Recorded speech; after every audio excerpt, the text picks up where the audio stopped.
టీబీఆర్ఎస్ తెలంగాణ బహుజన రాజ్య సమితో రాష్ట్ర సమితి మనం పెడుతుందేమో. వీళ్ళు బీఆర్ఎస్కు అప్పుడే ఒక్కొక్క పేరు చెప్పినప్పుడే నాకు డౌట్ వచ్చింది. మీకు గుర్తుందో లేదో, ఎంపీ ఎలక్షన్స్ అప్పుడు బంజారా రాష్ట్ర సమితి, బహుజన రాష్ట్ర సమితి, బడుగు బలహీన వర్గాల రాష్ట్ర సమితి, బీఆర్ఎస్కు వీళ్ళుగా లేరని పేర్లు ఎక్కడ లేనని పేర్లు అయితే పెట్టారు. సో తెలంగాణ రాజకీయాల్లో కొత్త పార్టీ జూన్ 2న ముహూర్తం ఖరార్. So Kalvakuntla Kavitha daughter of fighter Kalvakuntla Kavitha KCR గారి బిడ్డ జూన్ 2 తారీఖు నాడు కొత్త పార్టీ పెట్టబోతుందా? తెలంగాణ రాష్ట్ర ఆవిర్భావ దినోత్సవం రోజుననే కొత్త పార్టీ పురుడు పోసుకోబోతుందా? ఇది కేవలం మరో షర్మిల కాబోతుందా కవితక్క? సో మరి ఏం జరగబోతుందో ఒకసారి చూద్దాం. లైట్ బ్లూ కలర్లో పార్టీ జెండా, సామాజిక తెలంగాణ ఎజెండా, తెలంగాణ బహుజన రాష్ట్ర సమితి అని ప్రచారం. రైతు, బీసీ, మహిళ, యువత ఓటు బ్యాంకే లక్ష్యం. కవిత ఇంటి దగ్గర ఫ్లెక్సీలో కేసీఆర్ ఫోటో మాయం. ఏ చూసిరా? కన్న తండ్రి ఫోటోనే తీసేసుకోవాల్సిన పరిస్థితి రాజకీయాలలో ఏర్పడుతుంది. రాజకీయ సమీకరణాలు అట్లా మారుస్తాయి మనిషిని అంటే. ఇక చూడరు, కవిత సొంత ఇంటి దగ్గర కేసీఆర్ ఫోటో తీయాల్సిన అవసరం ఏమొచ్చింది?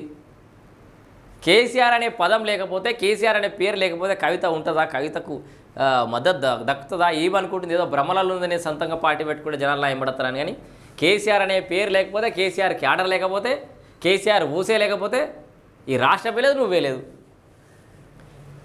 అన్న కేటీఆర్తో విభేదాలే అసలు కారణాలా? సో కవిత సెంట్రిక్గా రాజకీయం హాట్ టాపిక్గా మారిన కేటీఆర్ కామెంట్స్. రేవంత్ కోవట్లు బీఆర్ఎస్లో ఉన్నారని వ్యాఖ్య. పార్టీలో కోవట్లు పక్కన పెట్టాలన్న కవిత. ఇంతకీ ఎవరు ఆ కోవట్లు? సో కవిత అన్న కోవట్టు దెయ్యాలున్నారన్నది కవిత కేటీఆర్నా? రేవంత్ రెడ్డి కోవట్లు ఉన్నారన్నది కేటీఆర్ కవితనా? సో కవిత రేవంత్ కోవట? మరి ఇట్లా అన్ని చాలా ప్రశ్నలు వేసుకోవాల్సి వస్తుంది. సో ఇంతకీ ఎవరి కోవట్లు? ఇరువురి కామెంట్లతో రాష్ట్రంలో రాజకీయ వేడి. కేసీఆర్ జోక్యం చేసుకుంటారా, వదిలేస్తారా? ఆమె మళ్ళీ మీడియా ముందుకు వస్తారా? అధినేతను కలుస్తారా లేదా అనే దానిపై చాలా ఉత్కంఠ అయితే కొనసాగుతోంది. ఇవి కలుసుడు తర్వాత కానీ ఈ దుకాణం. కాకపోతే ఇక్కడ ఒక హెచ్చరిక, ఒక కాషన్ చెప్తున్నా ఇనూరి మంచిగా. తెలంగాణ ప్రజలు కానీ, బీఆర్ఎస్ పార్టీ కార్యకర్తలు కానీ, కవులు కానీ, కళాకారులు కానీ, రాజకీయ నాయకులు కానీ, పదవులు ఆశించడం వాళ్ళు కానీ, కొత్త పార్టీ వచ్చింది, కొత్తగా స్పేస్ దొరుకుతుంది, ఇప్పుడు పోతే తొందరగా లీడర్ కావచ్చు అని కళలు కానిటోళ్ళు ఆవేశపడి కింద మీద పడి కవితక్కింపడ పోతామని పోయిర్రా. ఇక మిమ్మల్ని ఆ దేవుడే కాపాడాలి.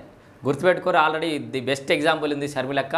కొత్తగా పార్టీ పెడితే ఇక నిలదొక్కుంటా, నేను తెలంగాణ ఆడబిడ్డని, ఆడపడుతుని, తెలంగాణ బిడ్డని, నేను ఇక్కడే ఉంటా, ఇక్కడే చస్తా, నేను చస్తే హైదరాబాద్లో పెట్టాలన్న తీరుగా మాట్లాడి చాలా ఒక పెద్ద హోరీ పోరు కొనసాగించింది. ఎడబడతాడు చేసింది, ఏదో బజ్ క్రియేట్ అయింది.